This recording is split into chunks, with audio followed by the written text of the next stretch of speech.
नमस्कार दोस्तों, आप सभी का आपके अपने YouTube चैनल कोड पिरामिड पे स्वागत है। आज के लेक्चर में हम एरे टॉपिक को पढ़ने वाले हैं। तो चलिए देख लेते हैं एरे का क्या डिफिनेशन होता है और ये एरे को क्यों यूज किया जाता है। तो फर्स्ट ऑफ ऑल हम देख लेते हैं एरे को यूज क्यों करते हैं। देख लें, यदि आप सी प्रोग्रामिंग लैंग्वेज का बेसिक आप थोड़ा भी आपको नॉलेज होगा तो वहां आप वेरिएबल बनाते होंगे इस तरह से, इंट x इक्वल टू 5 या इंट y इक्वल टू 6। देख लें, यहाँ पे एक वेरिएबल आपका x बना है, दूसरा वेरिएबल y बना है। यदि इस तरह के बहुत सारे आपको वेरिएबल बनाने बोले, जैसे कि 100 वेरिएबल बनाने बोले, तो आपका जो प्रोग्रामिंग है, जो आपका कोडिंग है, वह क्या होगा, आपका वेरिएबल से ही भर जाएगा। यदि आपको कोई 100 वेरिएबल बोले बनाने, तो आप ऐसे कर सकते हैं, x1 इक्वल टू कुछ भी ले सकते हैं 6, इसी तरह x2 x3, इस तरह से कहाँ जाएगा, x99 तक, 100 तक जाएगा। तो इस तरह से यदि आप बनाते हैं 100 टाइम्स वेरिएबल, तो आपका प्रोग्रामिंग का जो कोड है वह क्या होगा, वेरिएबल से ही भर जाएगा। तो इसी सॉल्यूशन के लिए हम क्या यूज करते हैं, हम एरे यूज करते हैं। एरे में क्या होता है आपका, एक जैसे कि मुझे 100 वेरिएबल बनाना है, तो 100 वेरिएबल हम एक लाइन में एक लाइन लिख के हम 100 वेरिएबल को क्रिएट कर सकते हैं। तो आई होप कि ये समझ में आ गया होगा कि एरे को हम क्यों यूज करते हैं। अब समझ लेते हैं कि एरे का क्या डिफिनेशन है। तो देख लें, यहाँ पे जैसा कि डिफिनेशन में लिखा हुआ है, एक group of similar type of element, similar type of element that have continuous memory location. अब इसका क्या मतलब होता है, तो देख लें, यहाँ पे एक group of similar type, similar type का मतलब होता है, यदि आप, इसको मैं मिटा देता हूँ, यदि आप कोई एक मतलब कि कोई डेटा टाइप आप शुरू में कोई वेरिएबल बनाने, मतलब एरे बनाने के वक्त ही आप डेटा टाइप डिसाइड कर लिए हैं, तो उस डेटा टाइप में आपका सारा चीज आपका क्या होगा, उसी डेटा टाइप के डेटा लिखे जाएंगे। इसका इसका इसका एग्जांपल हम इस तरह से ले सकते हैं, जैसे हम यहाँ पे इंट और यहाँ पे x लिख दिए, x और यहाँ पे हम 5 लिख दिए, 5 लिख दिए, और यहाँ पे हम कोई एक वेरिएबल क्रिएट कर रहे हैं। तो देख लें, मैं बता रहा हूं, एक group of similar type, similar type मतलब एक जैसा ही होना चाहिए। अब देखिए, ये इंट आपका क्या है, डेटा टाइप है, ये इंट आपका क्या है, डेटा टाइप, डेटा टाइप, और ये एक्स आपका क्या है, वेरिएबल है, ये एक्स आपका क्या है, वेरिएबल। और ये जो आपको स्क्वायर ब्रैकेट दिख रहा है, ये क्या है, सिंबल ऑफ एरे है। मैं यहाँ पे शॉर्टकट में लिख देता हूं, सिंबल ऑफ एरे। ये जो स्क्वायर ब्रैकेट आपको दिख रहा है, ये किसका सिंबल है, एरे का। और ये जो 5 है, ये क्या है, मतलब साइज ऑफ एरे, मतलब कि उस एरे का क्या है, आपका साइज क्या है, तो size of array. I hope कि यहाँ तक समझ में आ गया होगा। अब देखें, यहाँ लिख रहा है सिमिलर डेटा टाइप। अब सिमिलर डेटा टाइप का मतलब होता है, यहाँ यदि आप इंट लिखे हैं, तो इसके अंदर जो भी एलिमेंट होगा ना, वह सारा किस में होगा, आपका इंटीजर ही होगा। आप 60 हो सकता है, 70 हो सकता है, 80 हो सकता है, मतलब कोई भी वैल्यू होगा तो आपका इंटीजर वैल्यू ही होगा, ना आपका रियल नहीं होगा। जैसे 0.8.2 ये आपका नहीं होगा, क्योंकि यहाँ आप कौन सा डेटा टाइप यूज किए, इंट यूज किए। तो अब इस जो इसका, इसमें जो आप 5 एलिमेंट आप पुट कीजिएगा, तो पांचों क्या होना चाहिए, आपका इंटीजर डेटा टाइप ही होना चाहिए। तो उसीलिए यहाँ बोला गया है similar data, similar type of element that have, that have continuous memory location. अब इसका क्या मतलब होता है, उसको भी समझ लेते हैं। तो देख लें, आई होप कि ये समझ में आ गया होगा, मैं एक बार फिर से बता देता हूँ। देखें, ये आपका सिंटैक्स है, यहाँ पे मैं जैसे 5 एलिमेंट लिख दिया, तो एक 71 लिख दिया, 72 और 73 लिख दिया। तो देख लें, ये आपका डेटा टाइप, इंटीजर आपका क्या है, डेटा टाइप है। ये वेरिएबल अपने मन से, ये जो एक्स है ये वेरिएबल है, वेरिएबल अपने मन से आप कुछ भी ले सकते हैं, वेरिएबल आप अपने मन से कुछ भी ले सकते हैं। और ये जो आपको स्क्वायर ब्रैकेट दिख रहा है, ये क्या है, आपका size of sorry symbol of array, मतलब ये सिंबल ऑफ एरे है। और ये जो 5 दिख रहा है ना, ये साइज ऑफ एरे है, मतलब लेंथ बता रहा है कि उस जो एरे आप क्रिएट किए उसमें कितना एलिमेंट होना चाहिए। तो 5 लिखे हैं तो आप यहाँ पे क्या हो जाएगा, 1 2 3 4 5, 5 एलिमेंट इसमें आप रख सकते हैं। तो ये आपका सिंटैक्स होता है किसका, एरे का। अब सिमिलर डेटा टाइप मतलब यदि यहाँ इंट डेटा टाइप यूज किए हैं तो इसके अंदर आप सारा डेटा टाइप क्या यूज कीजिएगा, इंटीजर डेटा ही यूज करना है। अब आइए आगे बात कर लेते हैं, यहाँ क्या लिखा है, type of element at continuous memory location. अब देखिए, यदि आप सी प्लस प्लस में आप बेसिक आपका क्लियर होगा तो आपको एक चीज याद होगा, यहाँ पे जैसे आप वेरिएबल बनाते थे इंट x इक्वल टू 5, तो आप ऐसा लिखते थे, एक ब्लॉक बन जाता था और यहाँ पे x और यहाँ पे क्या चला जाता था, 5 चला जाता था। तो ये आपका वेरिएबल था और ये उसका वैल्यू था, और ये क्या था, मेमोरी ब्लॉक।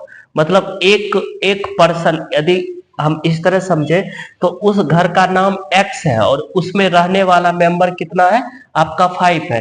लेकिन यहाँ ऐसा नहीं है, यहाँ क्या है, घर का नाम 1 है लेकिन उस घर में रहने वाला मेंबर कितना है, आपका 5 है।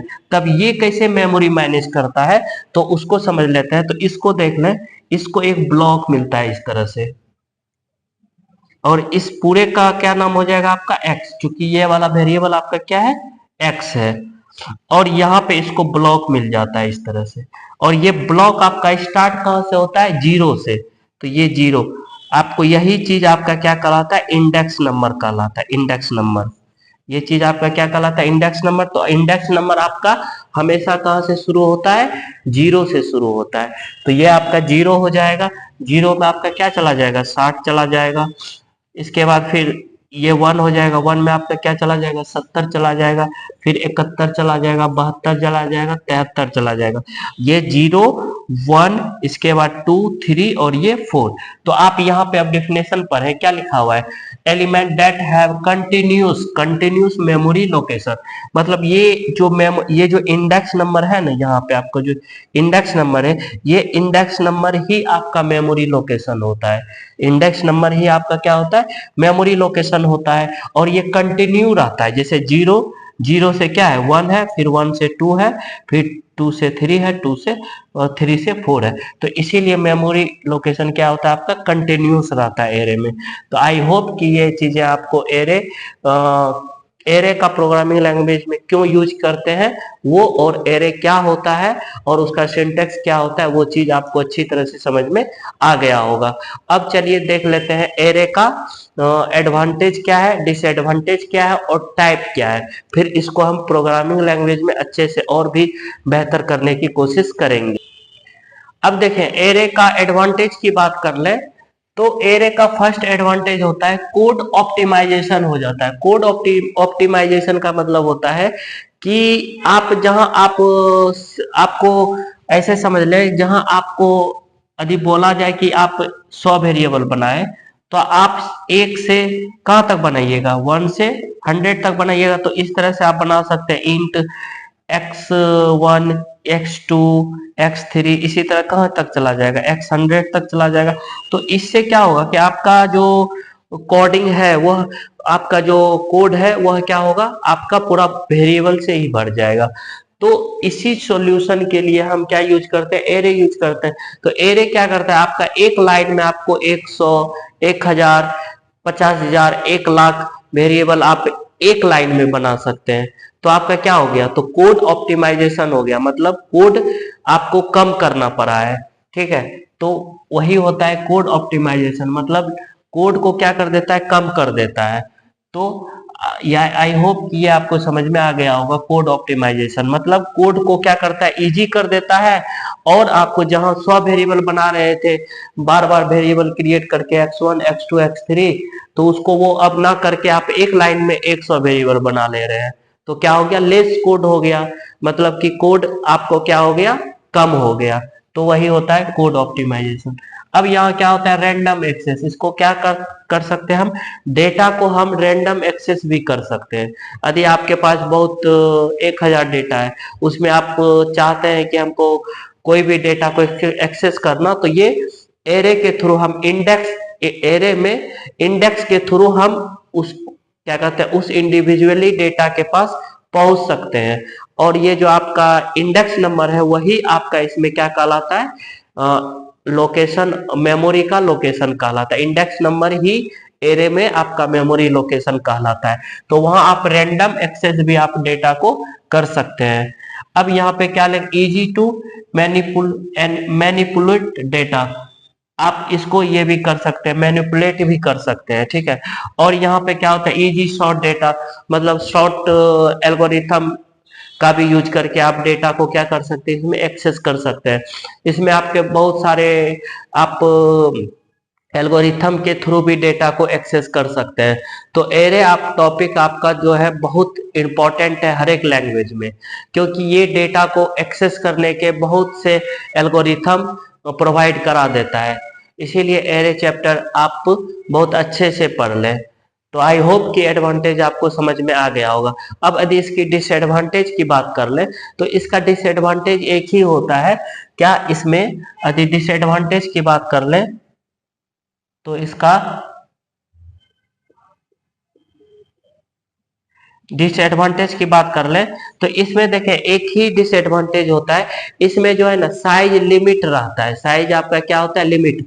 जैसे यहाँ पे यदि हम इंट एक्स और यहाँ पे हम 5 लिखते हैं और यहाँ पे हम 6 मतलब 60 61 62 63 और यहाँ पे 64 कर देते हैं। तो देख लें, ये जो आप 5 लिखे हैं ना, ये आपका ये डेटा टाइप है और ये x क्या है, वेरिएबल है, मतलब एरे का वेरिएबल है। और ये जो स्क्वायर ब्रैकेट है ये सिंबल ऑफ एरे। अच्छा, ये जो 5 है ना, यही आपका क्या है, लिमिट है। यहाँ यदि आप 5 लिख दिए तो इसमें आपको कितना एलिमेंट पुट करना होगा, 5 एलिमेंट ही पुट करा सकते हैं, 6 आप एलिमेंट पुट नहीं करा सकते। तो यहाँ पे आपको क्या हो गया, लिमिट, मतलब साइज क्या हो गया आपका, लिमिट हो गया। ये आप यदि 5 यहाँ लिखे तो 5 एलिमेंट ही पुट कराएंगे, तो ये क्या हो गया आपका, एक साइज का क्या होगा, लिमिटेशन आ गया। तो लिमिटेशन हो गया, तो यही इसका क्या होता है, डिसएडवांटेज होता है। तो आई होप कि आपको एडवांटेज और डिसएडवांटेज ये दोनों समझ में आ गया होगा। अब टाइप की बात कर लें तो देखें, एरे के 2 टाइप होते हैं। एरे के आपके, यहाँ इधर मैं लिख देता हूं, एरे के आपके 2 टाइप होते हैं, टाइप ऑफ एरे। पहला होता है आपका सिंगल एरे, सिंगल एरे। दूसरा होता है आपका मल्टीपल एरे, मल्टीपल एरे। या इसको 3D मतलब 3 डायमेंशन एरे भी बोला जाता है और इसको सिंगल एरे भी बोला जाता है। तो फर्स्ट में अपना लोग क्या पढ़ेंगे, सिंगल एरे क्या होता है और उस सिंगल एरे को प्रोग्रामिंग लैंग्वेज में कैसे यूज कर सकते हैं। यदि आज का वीडियो आपको अच्छे से समझ में आ रहा है तो आपसे रिक्वेस्ट है कि आप मेरे चैनल को सब्सक्राइब करें, शेयर करें, लाइक करें और कमेंट जरूर करें।